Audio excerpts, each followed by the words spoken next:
కంచి కామకోటి పీఠం వారి శ్రీ చంద్రశేఖరేంద్ర సరస్వతి విశ్వ మహావిద్యాలయం ఇంటర్ మార్క్స్ ఆధారంగా స్కాలర్షిప్తో కూడిన అడ్మిషన్లు.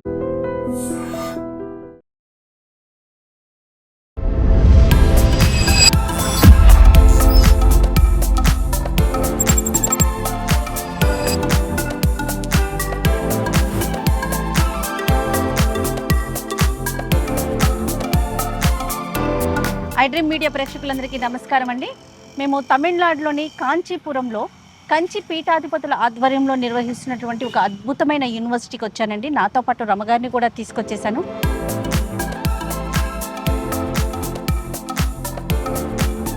రమగారు, ఇదేమో department of computer science and engineering దండి.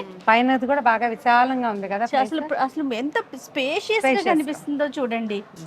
ప్రతి ల్యాబ్ కానీ ప్రతి క్లాస్ రూమ్ కానీ చాలా పెద్దదిగా గాలి వెళ్తురు వచ్చేలాగా అండ్ పెద్దవిగా ఉన్నాయి. అవును అవును. ఇదేం డిపార్ట్మెంట్ అమ్మడు? ఇది computer science and engineering department ma'am. ఇందులో మాకు 3 డిఫరెంట్ స్ట్రీమ్స్ ఉంటాయి. Like data science, artificial intelligence, machine learning, cyber security, ఇట్లా అన్నీ ఉంటాయి. మాకు ఇందులో మొబైల్ అప్లికేషన్ డెవలప్మెంట్ ల్యాబ్ ఒకటి ఉంది, ఇంకా ఏఆర్ విఆర్ ల్యాబ్ ఒకటి ఉంది.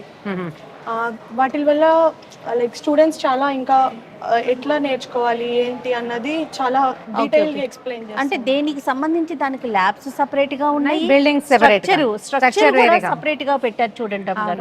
అది కూడా చూసింది వేరు, ఇది వేరేగా ఉంది. ఎంత విశాలంగా కనిపిస్తుంది. 5 ఫ్లోర్స్ కూడా ఉన్నాయి కదా. అవును అవును.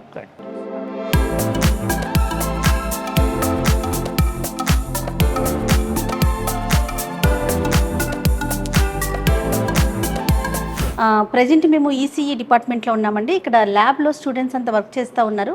ఇది ఏంటి, అసలు ఎలా ఇన్నోవేట్ చేశారు, ఇదంతా కూడా వాళ్ళతోనే మాట్లాడదాం. హలో అమ్మా. హలో. హలో. మీ పేరు? ఓకే, ఈశ్వర్. ఈశ్వర్. సో ఇక్కడ ఏం చదువుతున్నారు మీరు? ఈసీ. మీరు ఏ ఇయర్లో ఉన్నారు? ఎక్కడి నుంచి వచ్చారమ్మా? విజయవాడ. మీరు? హైదరాబాద్. ఓకే. మొత్తం మన college the drone lab. So like మనకి ఒక కాలేజ్కి ఎంఓయూ ఉంది, లైక్ జుపాజీ నావిగేషన్స్. సో వాళ్ళవి కొన్ని డ్రోన్స్ తీసుకున్నాము.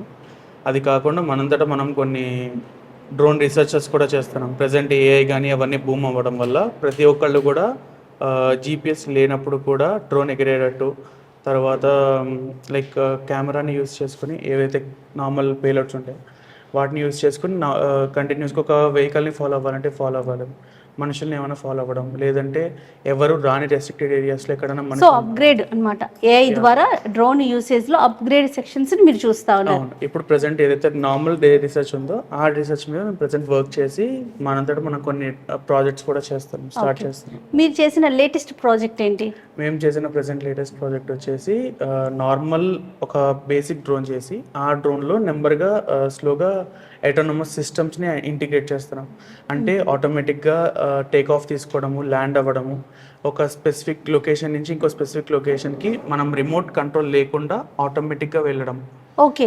మళ్ళీ ల్యాండ్ లొకేషన్కి వెళ్ళిపోతుంది. సో మళ్ళీ ఆటోమేటిక్గా మనం ల్యాండ్ అని చెప్పంగానే ల్యాండ్ మోడ్కి వచ్చేసి ల్యాండ్ అయిపోవడం, లేదంటే ఒక స్పెసిఫిక్ హై ఆల్టిట్యూడ్కి తీసుకెళ్ళి స్టేబుల్ అని చెప్తే అక్కడ లొకేషన్లో అక్కడే స్టేబుల్ అయిపోయి. ఎంతసేపు వరకు స్టే అవుతుంది అక్కడ? అది మన బ్యాటరీ కెపాసిటీని బట్టి ఉంటుంది. ప్రెసెంట్ మన బ్యాటరీ కెపాసిటీ వచ్చేసి అట్లీస్ట్ 25 to 30 minutes వరకు ఉంటుంది. లైక్ ఒక హై కెపాసిటీ బ్యాటరీ యూస్ చేస్తున్నాం. సో ఇదే విధంగా స్లోగా మనము ఈ కెమెరాస్ కానీ అడిషనల్ సెన్సర్స్ కానీ ఇప్పుడు ఏదైతే IoT embedded systems, VLSI, chip designing ఇవన్నీ చూస్తున్నామో ఇవన్నింటినీ కూడా మనం డ్రోన్స్లో ఇంటిగ్రేట్ చేసే ఛాన్స్ ఉంది.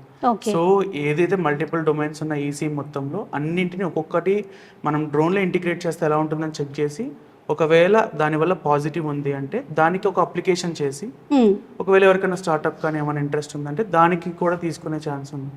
సో ఆ విధంగా మేము అన్నింటి రీసెర్చ్ చేస్తాం. ఎందుకంటే మీడియాలో కూడా మనకి డ్రోన్స్ యూసేజ్ చాలా అవసరం అండి. ప్లస్ దట్టు వాళ్ళు చెప్పినట్టుగా అప్గ్రేడ్ అవటం కూడా. ఇప్పుడు మనం రిమోట్ సాయంతో ప్రజెంట్ మేము కూడా డ్రోన్ తీసుకొచ్చాము, రిమోట్ తోనే చేస్తాము.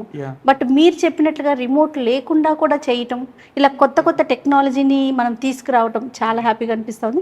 మనకి యూనివర్సిటీలో మీకు ఎలా సపోర్ట్ సిస్టమ్ ఎలా ఉంటుంది, ఫ్యాకల్టీస్ ఎలా ఉంటారు? అంటే లైక్ ఇనీషియల్గా మనకి ఏదైతే పర్చేస్ చేశారో డ్రోన్స్ వాటినే ఫస్ట్ ఇనీషియల్గా మనకి ఫ్యాకల్టీ నేర్చుకుని ఫ్యాకల్టీ నుంచి మాకు నేర్పించారు. తర్వాత మేము ఇంటర్న్షిప్స్ వెళ్ళొచ్చాం. లైక్ ఏదైతే ఎంఓయూ ఉందో చెన్నైలో కంపెనీ ఉంది, వాటికి ఇంటర్న్షిప్ చేసి వచ్చాం. సో అంటే ఫైనల్ ఇయర్లో ఇంటర్న్షిప్ థర్డ్ ఇయర్లోనే థర్డ్ ఇయర్ నుంచి ఎంత డ్యూరేషన్ ఉంది ఇంటర్న్షిప్? అది 3 months వరకు చేసాం అక్కడ internship. So 2 or 3 months duration. అడగచ్చా ది పెయిడ్ ఇంటర్న్షిప్? లేదు, అన్పెయిడ్ లెర్నింగ్ ఇంటర్న్షిప్. లెర్నింగ్. అది కూడా నయమే. మరి సూపర్ కదా రమ్మగారు. ఓకే, అది కూడా ఫ్యాకల్టీని అరేంజ్ చేశారు వెళ్ళడానికి. సో ఆ విధంగా ఏదైతే మేము నేర్చుకున్నామో తర్వాత అదొక్కటి సరిపోదు, మనంతటా మనం కొన్ని ఓపెన్ సోర్స్ కూడా నేర్చుకోవాలి అని చెప్పి బయటకు వచ్చిన తర్వాత కూడా మేము దీని మీద వర్క్ ఆన్ చేస్తున్నాం. తర్వాత మేము కొన్ని విషయాలు నేర్చుకున్నాం, లైక్ ఈ విధంగా కాకుండా వేరే విధాలుగా కూడా చేయొచ్చు అని చెప్పి, లైక్ అప్గ్రేడ్ అవుతారు కదా. అదే అదే అదే ఓకే. సో ఆ విధంగా ఏదైతే మీకు అనిపించిందో దానివల్ల ఒక్కొక్క పాయింట్ టు పాయింట్ మేము యాడ్ ఆన్ చేసుకుంటూ స్టార్ట్ చేసాం. Wish you all the best. Thank you. So ఇది వచ్చేసి ఫిన్టెక్ ల్యాబ్. ఇక్కడ మనకి మ్యాక్ మిషన్స్ అన్ని ఇన్స్టాల్ చేయడం జరిగింది. సో దీంట్లో ఏంటంటే మనకి బేసిక్గా మ్యాక్ అంటే యాపిల్ ఓఎస్ ఉంటుంది కాబట్టి ఇది చాలా సెక్యూర్డ్ ఎన్విరాన్మెంట్. మనకి ఏమైనా సెక్యూర్డ్ ప్రాజెక్ట్స్ మనం చేయాలి అని అంటే ఎస్పెషల్లీ థర్డ్ ఇయర్ వాళ్ళు, ఫైనల్ ఇయర్ వాళ్ళు లేదా ఇంటర్న్షిప్ ప్రాజెక్ట్స్ ఏమైనా చేస్తున్న వాళ్ళందరూ కూడా ఈ ల్యాబ్లోకి వచ్చేసి మనకి సెక్యూర్డ్ ప్రాజెక్ట్స్ అన్ని ఇక్కడ చేయడం జరుగుతుంది. కావాల్సినటువంటి ఎక్విప్మెంట్స్ అన్నీ ఇక్కడ ఉన్నాయి. వాళ్ళు సాఫ్ట్వేర్స్ ఏవేవి కావాలో అవన్నీ కూడా ప్రొవైడ్ చేయడం జరిగింది. సో ఎవరైతే ఆ ఏరియాలో లేక మనకి బ్యాంకింగ్ సెక్టర్ డొమైన్లో కానీ సెక్యూరిటీ డొమైన్లో కానీ ఇంట్రెస్ట్ ఉన్న వాళ్ళందరూ కూడా ఎప్పుడైనా వచ్చి ఇక్కడ ప్రోగ్రామ్ చేయడం జరుగుతుంది. సో ఎస్సిఎస్వి మీ యూనివర్సిటీలో వచ్చేసి మ్యాక్ ల్యాబ్ మాత్రమే కాదు, ఇప్పుడు మనం ఉంటున్నట్టు ఫిన్టెక్ ల్యాబ్ మాత్రమే కాదు, ఏఆర్విఆర్ ల్యాబ్ అని చెప్పేసి మనకి కరెంట్ ట్రెండ్ ఏంటంటే ఆర్టిఫిషియల్ ఇంటెలిజెన్స్, ఆర్టిఫిషియల్ రియాలిటీ వీటన్నిటిని మనకి స్టూడెంట్స్కి కావాలని చెప్పేసి ఏఆర్విఆర్ ల్యాబ్ ఒకటి ఎస్టాబ్లిష్ చేయడం జరిగింది. అక్కడ ఎవరైతే ఏఆర్విఆర్లో మనకి ఇంట్రెస్ట్ ఉన్న స్టూడెంట్స్ అందరూ కూడా దాని పక్క వెళ్తున్నారు. అలాగే మనకి mobile application development mad lab అంటాం, మొబైల్ అప్లికేషన్ డెవలప్మెంట్ ల్యాబ్ అని చెప్పేసి i7 కంప్యూటర్స్ అన్నీ అక్కడ ఉన్నాయి. సో స్టూడెంట్స్ ఎవరైతే ఈ ఆండ్రాయిడ్ యాప్స్ కానీ ఐఓఎస్ యాప్స్ కానీ ఇంట్రెస్ట్ ఉన్నాయో వాళ్ళందరికీ ట్యాబ్, ఆ పర్టికులర్ ఆపరేటింగ్ సిస్టమ్ మీద ట్యాబ్ ప్రొవైడ్ చేసి వాళ్ళకన్నిటికీ సిమ్యులేషన్ అన్ని టెస్ట్ చేయడానికి కావాల్సినటువంటి ఎన్విరాన్మెంట్ అంతా కూడా మన కాలేజీలో ప్రొవైడ్ చేయడం జరుగుతుంది. స్టాఫ్ ఆర్ ఆల్ డాక్టరేట్ చేసిన వాళ్ళు ఆ పర్టికులర్ ఏరియాలో ఏఎంఎల్ అవనియండి, సైబర్ సెక్యూరిటీ అవనియండి, ఐఓటీ అవనియండి, ఏ రకమైనటువంటి ఫీల్డ్ మనం కరెంట్ ట్రెండ్లో ఉన్న తీసుకున్నా కూడా ఆ పర్టికులర్ ఫీల్డ్కి సంబంధించిన డాక్టరేట్ చేసినటువంటి స్టాఫ్ మనకు అందుబాటులో ఈ యూనివర్సిటీలో మన ఎస్ఎస్విఎం యూనివర్సిటీలో ఉన్నారు. అలాగే ఫీల్డ్ ఎక్స్పీరియన్స్ ఉన్నవాళ్ళు, ఐటీ ఇండస్ట్రీ నుంచి వస్తున్నటువంటి ఫ్యాకల్టీస్ కూడా ఇక్కడ అందుబాటులో ఉన్నారు.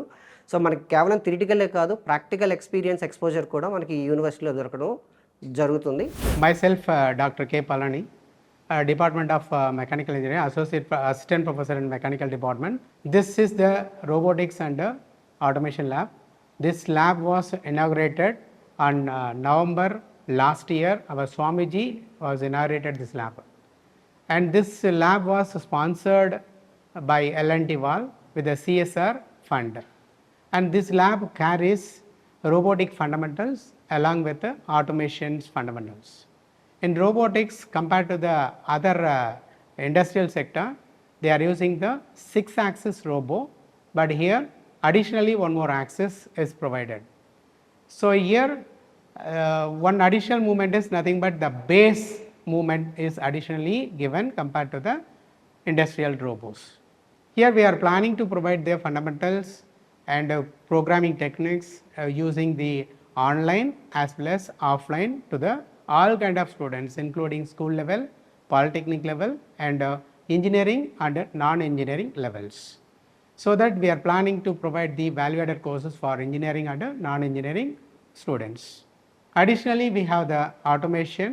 In this automation, the fundamental related to the where the human are struggling in industries. So the automation, mainly machines will be helping to the human using the proper coding.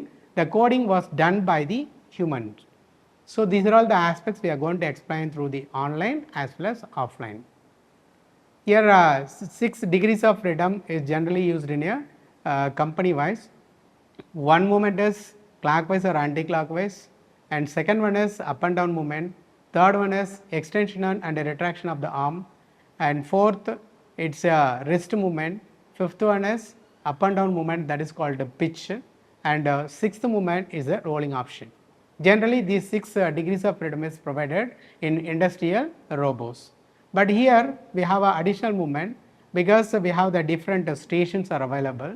So single robo going to perform a different station, so that the base movement also considered as a 7th axis.